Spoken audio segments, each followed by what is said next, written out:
Mr. Flores? Sorry, do I have your name correct? Yes. Okay, please. I'm in favor of passing Intro 214A. I think from every testimony that I've heard today, everyone who's testified today, it seems to be an issue of vulnerability. And almost anyone can be vulnerable to this situation. Ironically, I worked for a customer service. I worked as a customer service rep for a real estate company called Vantage Realty. They own properties in Queens and in Manhattan, and they were successfully sued by many tenants in the building for a variety of issues that were going on in the building. No heat, leaks in the apartment. The apartments were in a state of disrepair, and they were harassed by their landlords. They were calling Vantage over and over again. I spoke to the tenants on the phone, and the tenants used to come to the building crying, trying to save their apartments. So I myself was in a situation where I was evicted, and I didn't have representation in court, and I was evicted, and I was homeless subsequently as a result.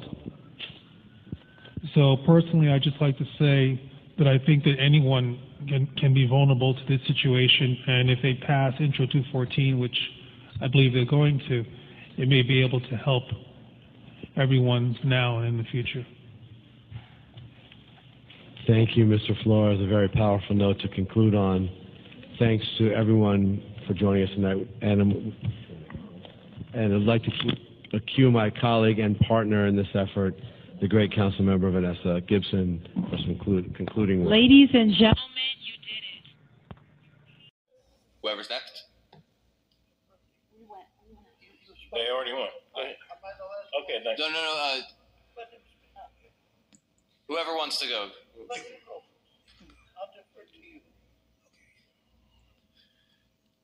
Ms. Rothier just left. Ms. Rothier said in a recent interview that one of the primary reasons for homelessness among single males from a rehabilitation facility, a prison, or a mental hospital is because hospital workers or city case workers don't discharge former hospitalized or inmates without a safe discharge plan, and as a result, many people become homeless. I hope that sounded clear. Well, that's what happened to me. I was literally thrown into the street. I was evicted and thrown into the street with nowhere to go. I went to the Coalition for the Homeless for help, and I was told, we can't help you because you have an unemployment check and you get too much money from the state. We can't do anything for you. After that, I went to 30th Street. I was told, you can't come here because you don't have a substance abuse problem, sir. I said, no, I don't have a substance abuse problem. We can't help you. Everywhere I went, every agency I've been to, no one helped me. I've made repeated calls to, what is it, DHS? Is that what it's called? I got no help. They said, they literally said, we can't help you, sir. I called the Legal Aid Society. They said, we can't help you. So to make a long story short, I haven't gotten any help. And I've been homeless for 4 years and a month. As far as criminalization of the homeless is concerned, I hope I can say this on camera, but I think the NYPD are pathological liars because I've seen what they do. I've been a victim of what they do. I've seen the arbitrary behavior that they conduct themselves with, and they were sitting here with you and you were questioning them, and they were giving you answers and saying, this is what we've done, these are the numbers, etc. But I've seen where they blatantly disrespect homeless people, including myself. And then it becomes a contentious situation because if I say something or if I get upset or if I feel like I'm not being treated lawfully, I can get arrested or something could happen to me. They could say he's deranged. He doesn't know, what he's talking about. He's on the street, etc. So it becomes a contentious situation. And then if you keep your mouth shut, then you won't get any help either. So the point I'm making is that if this kind of divisiveness continues to go on, how can anyone expect anything to get any better? That's between the police, even what I listen to here today, what I see on the street with civilians. There's divisiveness that's going on, and unless the people want to actually really deal with that, which I know this is about, nothing's going to get any better. And that's what's really alarming to me. If that divisiveness doesn't come together, it's only going to get worse. The numbers are only going to continue to grow. There's young kids right now who, as you said, live in shelters, and what's going to happen to them when they get older? That next group of people who unfortunately are going to find themselves in this kind of situation. So all I like to say is that to me there needs to be real communication, not a kind of semantical game of language. And I heard a lot of that go on here today, and I find that to be a little distressing amongst individuals who I consider to be very respectful and educated, and that you want to do a good job, and everyone seems to want to have change. But if even in the language that they're using, you can hear this kind of divisiveness going on as a result of economic and social reasons, I guess, how do they expect for change to happen? That's just a question I'd like to leave you with. I appreciate that. Thank you. If you can make sure the red light is on. Oh. And with that, this hearing is adjourned.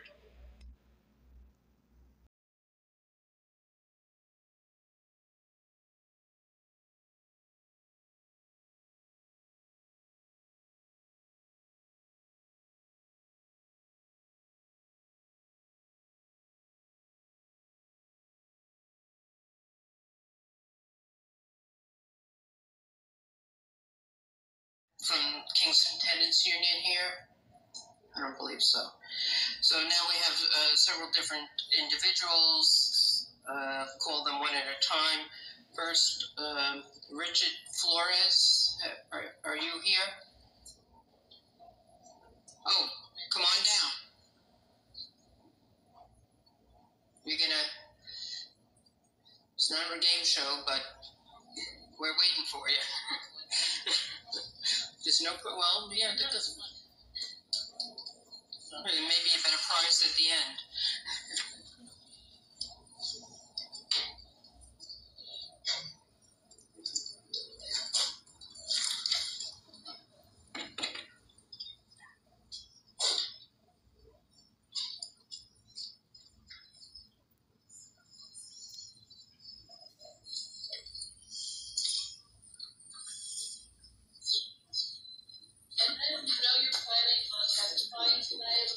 If you wouldn't mind moving towards the front so when we call you, you don't have to come from all the way in the back.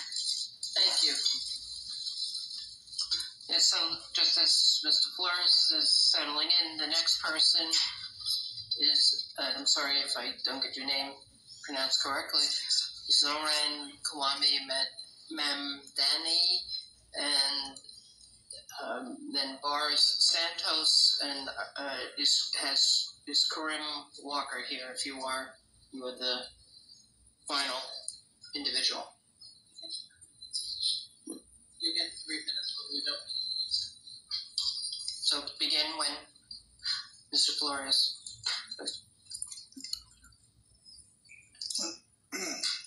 Good afternoon. My name is Richard William Flores. I'm 54 years of age. I'll make this very brief. I'm originally a resident of Queens Village, New York. I've been homeless twice in 13 years. First in 2009, then from 2015 until now. I've sought assistance from several agencies in New York that are supposed to help individuals who are looking for or assistance for a place to live, including a DHS, Coalition for the Homeless. And I was denied because I received Social Security disability insurance. And before that, I was denied assistance because I received unemployment insurance. I was simply told that I received too much money from the state. And to my understanding, they were supposed to provide some sort of assistance other than sending me to a city shelter. I'd like to stray away from this for a moment and just pose a question to you, and which you've probably dealt with before. I think there are probably many individuals like me who unfortunately didn't know how the law works in reference to how someone can become evicted and what you can do to stop from being evicted. In the times that I was evicted, I didn't have legal counsel. So when I went to court, I naively did whatever the judge told me to do, which was if you can't pay, you have to vacate the premises. None will give you a length of stay, or will look at your situation, or what they do with people who sign a lease. And I apologize if I sound naive, but I actually was that naive. So what I'm asking here is I would implore you to build more affordable housing units in New York City, and more affordable housing units are needed to help the state's most vulnerable populations, and requires a continued investment in services to function as needed. I think if there's a real problem with agency in our country, throwing people out into the street is not a solution in New York or anywhere in our country. And affordable housing is but one of the necessities of life that's needed to be addressed in America. I think the other thing that needs to be addressed is equality, whether it's education or whether it's your place of employment. And those two factors often lead to individuals becoming homeless. I don't have the knowledge to speak to you in terms of dollars and cents. I can only really speak to you from my own personal position. And I would imagine that everyone here would translate that into what that means in terms of dollars and cents, and how that money is allocated to help individuals. That's all I'd like to say. So, on behalf of all the members, we thank you for being here. It's helpful for people to see the face behind some of the work that we're trying to accomplish for a homeless population and others who need affordable housing. Thank you for being here. Thank you. Thank you very much. So next we have Zoran Kwame Mamdani.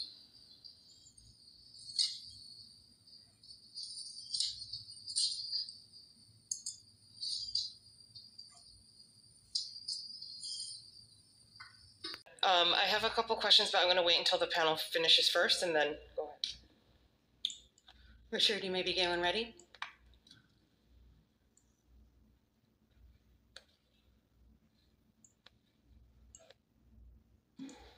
Sorry. I'm currently homeless, and I'm residing at the BRC shelter on 47th Street. I've been a resident there since October 21st of 2021. Before I became a resident there, the volunteers used to come to speak to me on the subway. I didn't know about the BRC. I didn't know about the Manhattan Consortium. I didn't know that these agencies existed. I went to the drop-in centers to try to receive help, against my will because I became homeless because a family court judge committed perjury. They literally lied in court. And that lie became me being homeless. I had a lawyer appointed to me for free by the city, whom I saw before the court date and brought him documentation to show what was allegedly being said about myself and my family. And he told me that documentation didn't mean anything to him. He told me that I had to find a job in a month, and if I didn't find a job in a month, I would be homeless. And this is documentation that I had from the hospital, being hospitalized several times, documentation showing what had happened in the home, documentation showing what had happened with the police. And he literally told me that it didn't matter. He said, if you don't do this, you're going to become homeless. And so I became homeless. When the volunteers saw me in the street, I became aware of the fact that they weren't just looking at me as being a statistic. They were looking at me as someone whom would become a victim to the legislation in this country. And I said to myself, wow, what am I supposed to do now? I went to court, I had a lawyer, perjury was committed in court, and now I'm a homeless person. I've worked in the financial industry in this city. I've worked for Chase Bank, I've worked for Toronto Dominion, I've worked for many, many banks. I know it's kind of long. And what I'm trying to surmise is what I think is not being addressed here by the mayor's policies is that how could he dare treat an American citizen like that? How could legislation be passed like that? It's a question that I think about every single day. Now, you talked about services. You talked about people being taken away from the streets. Everyone's talked about the work that they've done here for people, the work that they do every day. What's amazingly dismaying to me is that the BRC is a phony agency. They abuse people there. They routinely use racist comments, discriminatory practices. I emailed the mayor. They called me back. I emailed the governor. They sent 2 detectives to the BRC shelter who gave a false interview with me about my complaints about what had gone on there. And the detectives called me back and said, sir, we don't have any evidence of the allegations that you made. And I said to them, sir, if what I'm saying didn't happen, why would I text you? Now, this is being done under the banner of mental illness, schizophrenia, paranoia. And to be perfectly honest with you, it's a trick. And it's something that's being done on purpose to incarcerate people, to make people sick and kill people. The mayor and the governor are well aware of this issue. And I guess lastly, what I'd like to say is the mayor and the governor have to be held accountable for the fact that they too are committing perjury. And they're spreading lies, they're spreading racism, they're spreading discrimination under the banner of the law. And this legislation has to be changed. It has to be revamped to help the people in the way that they really need to be helped, or else this is going to go on in 20 years from now. the kids who've been affected, the young people who've been affected by the policies that are being put forth today, they'll be sitting before the next committee talking about what's affecting them. And this is just going to go on and on and on, despite the efforts of all the people trying to make things better, despite the efforts of your committee trying to make things better. The governor, the mayor, it's almost as if it's almost absurd, like it doesn't really matter. And they're saying that it matters, but yet it doesn't really matter. They're putting these policies forward, but without a true conviction, without a true plan. I could sit with the mayor. I love listening to the people here. Every single day, I would love to sit with him. And if he asked me, Richard, do you have any solutions? I could provide solutions. I'll say, sir, I'm the one that's living at the shelter, not you. Right? He went to the shelter the other day to spend time with the migrants there, and he said the conditions were deplorable. He said the conditions were awful, etc. I thought a lot of it was a political show, to be quite honest with you, because he's been mayor for quite some time. Governor Hochul has been here for quite some time, and the first thing you will look for them is for them to be perfectly honest and factual about what's going on, and not play a semantical game or a political game about what's going on.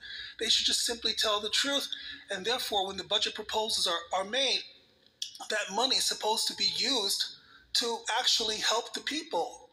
I testified to the New York Senate in 2020, to the entire Senate, and the budget proposal was being passed back then as well. I told them my personal story. I told them what I thought about what they were doing.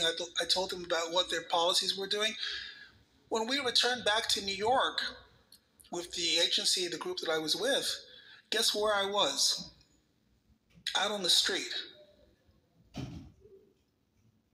And I've been on the street, I was on the street for 7 years in bone-chilling weather, cold blue weather, denied shelter at Bellevue, denied shelter at the drop-in centers.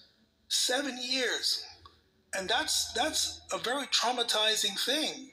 For them to turn around and say, okay, now we're going to provide you services, it's almost adding insult to injury. You know, it's really absurd. So the reason why I wanted to testify today is because perhaps it might help yourself and help the mayor and help the governor try to think about what strategies are going to be used that would be useful. Hearing it from someone who's actually living it every single day, you know, and it's I have to say it's one of the hardest things I've ever had to deal with in my entire life. And if these testimonials are taken seriously, then I think everyone here would hope to see some change, and not just talking about it, but doing something about it. I think it's high time that they do something about it if they want actual change to happen. If he was sitting here right now, I could sit with him and tell him exactly what's going on there.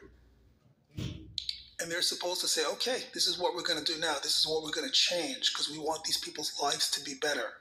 It's not just housing. It's, as everyone said, it's a comprehensive strategy that needs to be used and maintained. And so far that hasn't happened. I would love to be able to speak to the mayor and speak to the governor in person and have the kind of conversation that we're having right now. That's it. Thank you, Richard. And I'd like to have, well, on a separate note, I'd like to talk to you separately about your situation, but it just seems like also there's a opportunity here as well, because there are so many great community partners that hopefully we'll be able to connect you with that are right here in this room, not to put you on the spot, but you know, so to really get down to the root of it and to see, I mean, I know it's just one example, but your case I think highlights a lot of the issues that we need to work on and dissect. And so I just want to thank you so much for being here and taking the time to just testify and for waiting until now to share your story. So I really appreciate that. And I just want to say thank you. And then just to the other folks who are on the panel, something that you had brought up, Jason, was, and this is a question for anyone actually, But one of the feedbacks that we would hear all the time from Thrive, the previous version, was the mental health first aid training was one of the things that did seem to work well.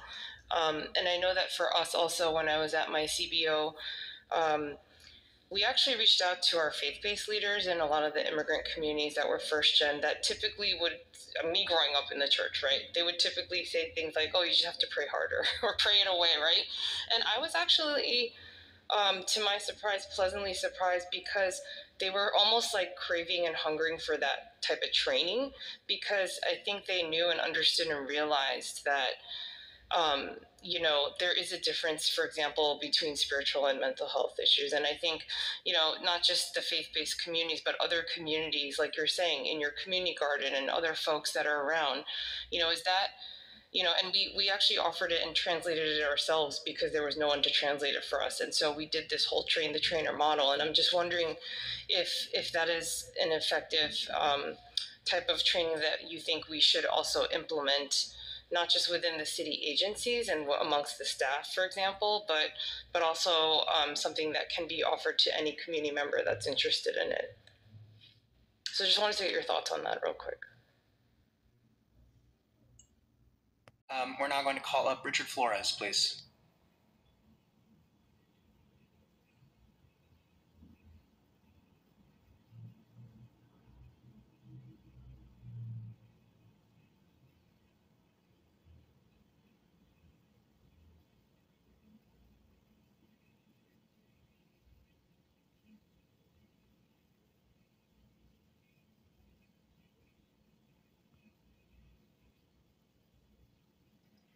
You can proceed when you're ready.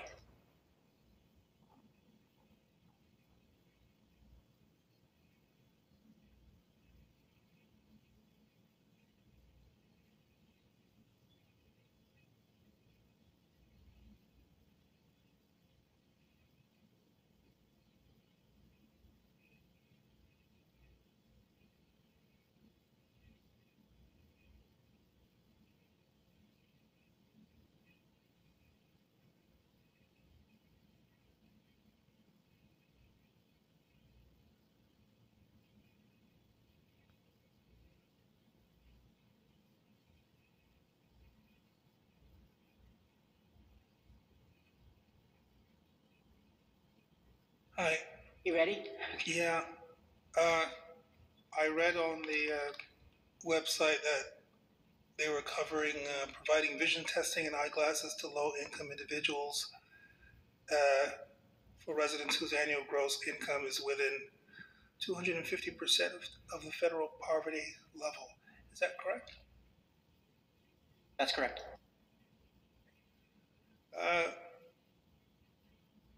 I wanted to testify simply on behalf of a personal reason that I think that the healthcare system is failing. Regarding the urgent care centers, I have to be honest with you, I've never ever gone to the urgent care centers. I've always thought that the better route, despite the budget reasons that you discussed, was simply to go to the hospital to get care and not have a nurse or someone else see me and then refer me to a hospital. I currently have Empire Blue Cross Blue Shield as my insurance, and I have Medicare and Medicaid. So I have Part A, Part B, Part C, and Part D.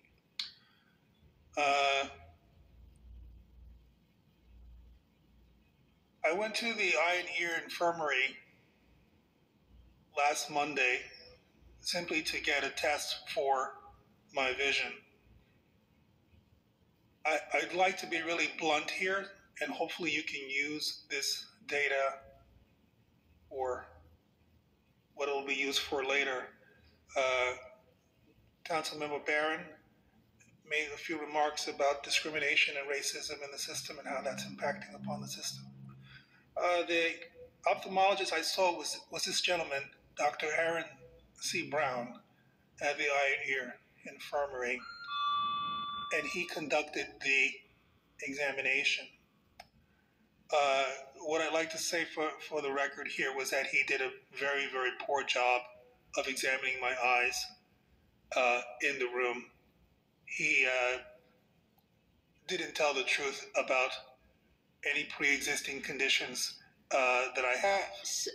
If you want to make a statement just about in general about the healthcare, but if you're talking about a specific doctor or individual, we can't entertain that here. Right. Well, I thought it would work in conjunction with making that testimony. What I've seen, what my personal experience has been, is that there seems to be an endemic corruption in the healthcare system, and I'm sure I'm not the only person that's experiencing it. That's even with the COVID-19 health crisis and other pre-existing conditions that people have. And I think that what that's doing is that's making the system work harder and spend more money, and more individuals are sick and more people are ill, as everyone knows, as a result of the fact that the system seems to be not working correctly. The budget proposals that you people make and the policy decisions that you make, understandably, I don't know its full complexity. You know a lot more than I do. But I thought simply using my experience, you could use that for your data and all the other individuals that are impacted. And I just wanted to use that example of that. I find it just really kind of strange, to be honest with you, as a civilian, as a citizen of the city, that the committee understands and has knowledge that this kind of thing is occurring. And my question to you, I'll stop here, is what are you prepared to do about it? If you can do something about it. This is a hearing for you to just give your thoughts on, not to. We have a process here in the city council. You should contact your local council member, whoever that is, to talk to them specifically about going through that with them. And we appreciate you bringing us the testimony just about the particular place that you were at. And so we'll take that in. We just can't, talking about individual doctors or individuals in general is not appropriate for this forum. But we'll take in what you said, and I encourage you to talk to your local council member who can go through the process with you. Okay, thank you. Thank you. Thank you to this panel. At this time, if there is anyone left in the room who would like to testify but has not done so yet, please fill out an appearance card and give it to the Sergeant at Arms. Seeing none, we are now going to move to virtual testimony.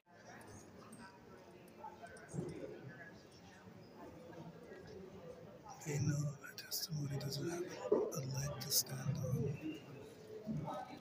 It's built on complete fabrication.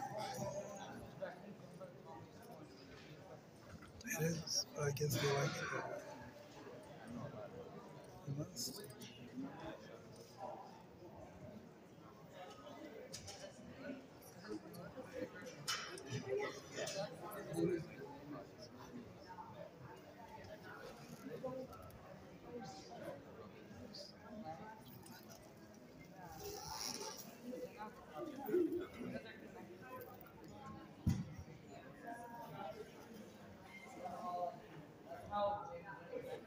I'm probably better read than most people in the entire world.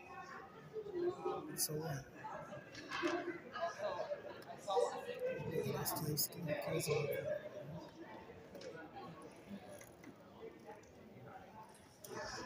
Well, but that's not what we just said.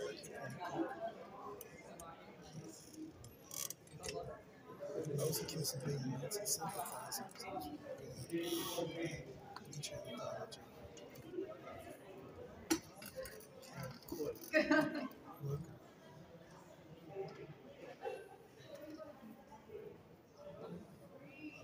They accused me of being a Nazi. So Nietzsche died in 1900, sir. He was appropriated by Nazis. As for anti-Semitism, you need to read. That's illegal.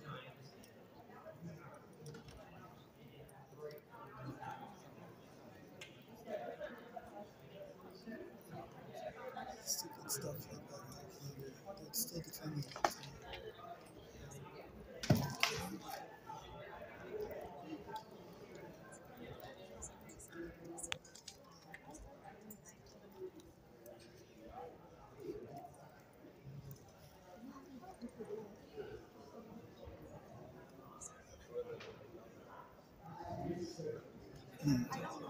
I saw doesn't compare it to any book. I'm sorry? My English? Oh, okay, I'm sorry. Okay, okay, thank you. You know about how many people signed up? Oh my God. And we're just starting? We haven't even started.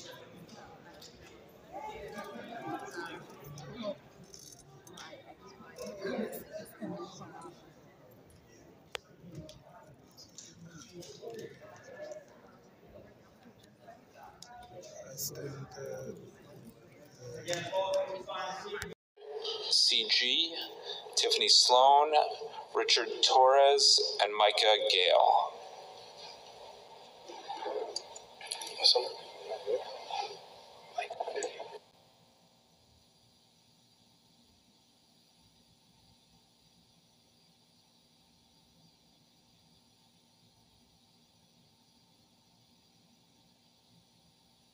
Yes, you may. So my name is Sunny Moon, and I just live a few blocks from here. I'm also 55, as the gentleman said, so I moved here in the 1990s.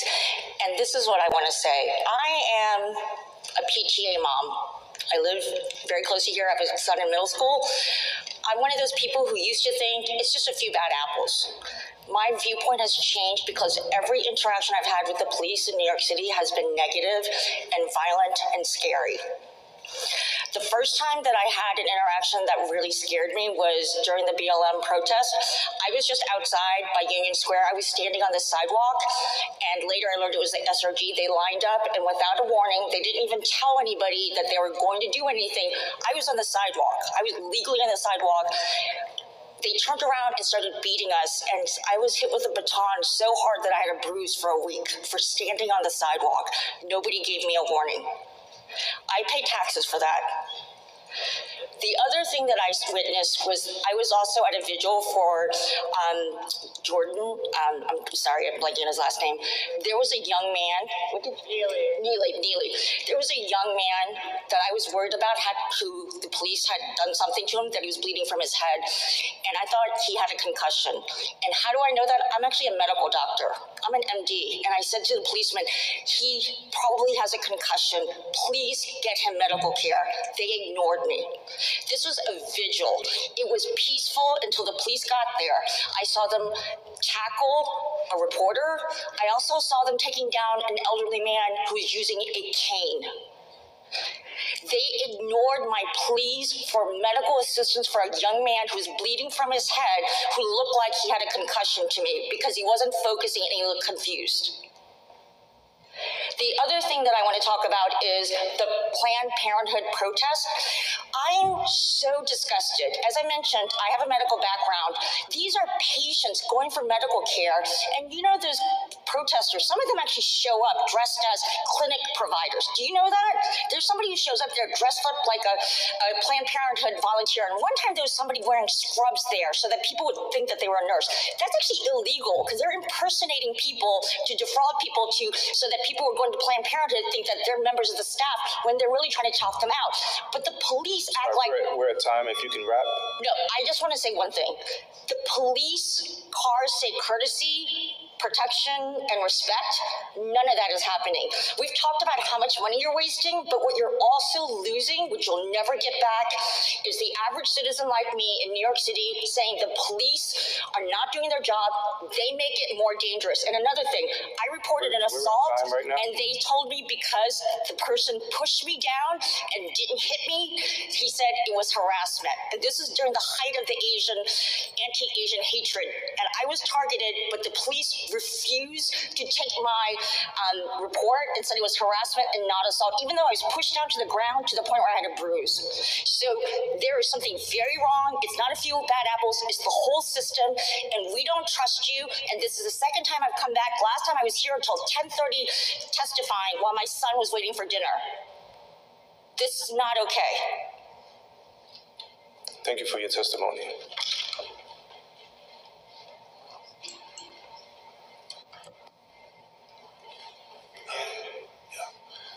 Good evening, Mr. Salam. How are you? Always wanted to meet you. I've been testifying here since 2016. Mr. Mark Levine, who used to be a council member, I spoke to him before he came in today. He asked me if I needed any help regarding my personal situation. The reason why I came to testify today and to talk about public safety is to talk about my own personal issue and also what I think is a broader, wider issue that's affecting many New Yorkers, which many people have spoken here today. So I'll try to make it brief. I like to address the issues of what is being defined as public safety regarding current legislation in the city and state of New York. First, the defunding of the NYPD, which has resulted in the massive rises in crime over the past few years, crimes such as murder, rape, assault, robbery, sexual misconduct, and drug-related crimes, cannabis, smoking, opioids, taking cigarettes and alcohol consumption has only exacerbated itself by the legal and illegal use that's prohibited by the city and state of New York. That which has resulted in what I believe to be a psychosocial and economic crime, or crimes that are being committed by some individuals who are mentally ill, some individuals who are criminally insane, some who are often homeless, unemployed, migrants, or people living in a shelter or facility. These repeat recidivist offenders who are not prosecuted or put in jail with or without bail are part of the reasons why public safety is in jeopardy. In the United States, the criminal justice system is in dire need of reform, whether you're a conservative or whether you're a Democrat. I myself, I've been a homeless person for 8 years here in New York City. 5 years living on the street, 2 years living at the BRC shelter. Do you know, are you aware of the shelter, sir? You may have to submit the rest of your testimony. Yes, sir. Because I'm not sure if you're halfway through or fully through, but if you can wrap up, that'll be... Yes, sir.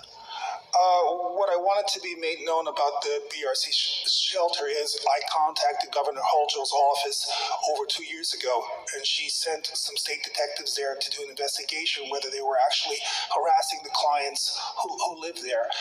I was a victim of harassment there. And the detectives did an investigation, called me back about 2 weeks later, and told me that they didn't find any evidence on surveillance video that harassment had happened there. And this was very dismaying to me because the harassment actually is an ongoing thing. I've sent emails to Mayor Adams. Several people have called me back to no avail. So the reason why I'm making an issue of that is because I think it is an issue of public safety. A lot of these individuals have been in jail, and I think some of them have a pretty bad history, and not enough. We're gonna have to wrap, sir. Yes, sir. Not enough, I think, is being done about it, and of course, this kind of crimes can then go on and affect also the regular population of people, not just people living in shelters or people living in facilities. Thank you for your testimony. Yes, sir. I'd like to submit the rest to you so you can read it. Yes, sir. Thank you. Thank you. We will take it. Thank you.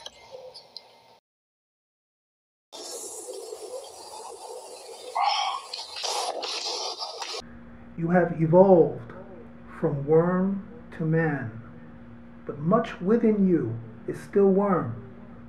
Once you were apes, yet even now man is more of an ape than any of the apes.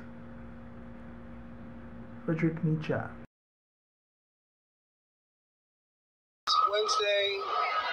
Tuesday, the 15th of May. about a year and 6 months ago, a little bit more than that, I was sitting in this very park, and the mayor of New York City sauntered away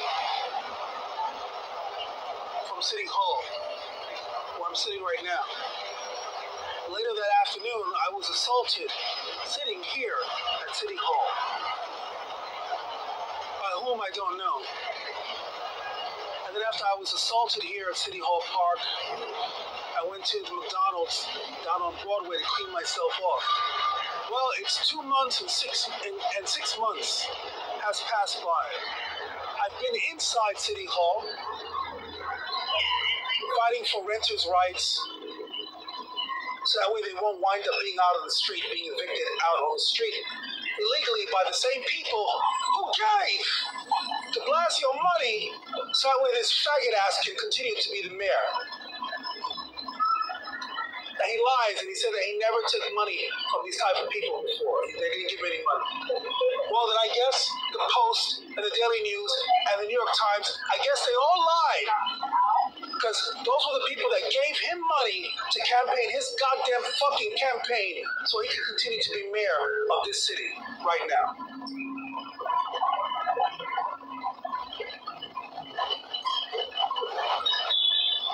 Okay? And this is the type of disgusting, vulgar regime of repression that New Yorkers give credence to. And oppression, excuse me. They do.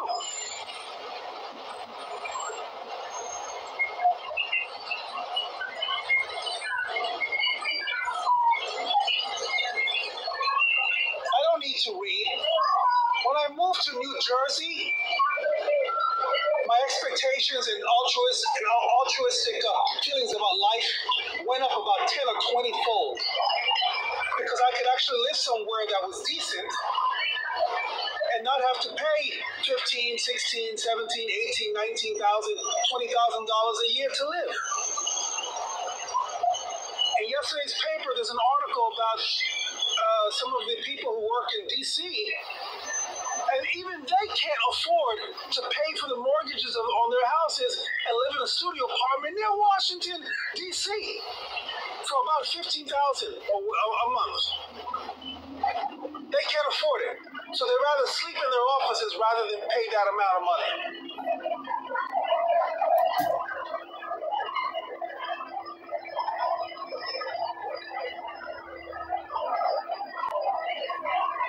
Okay?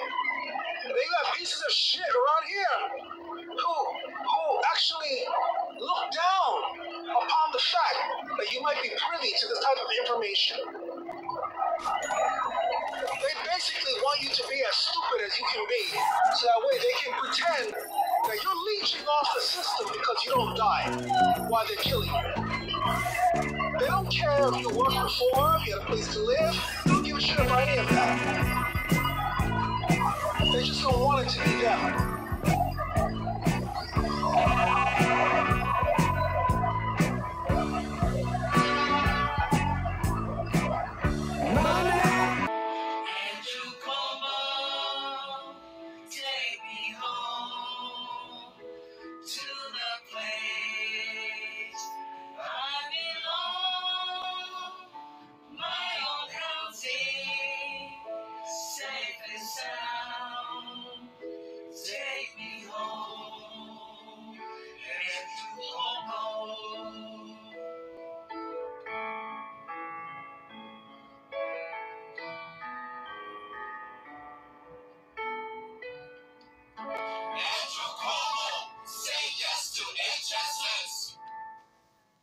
And with that, this hearing is adjourned.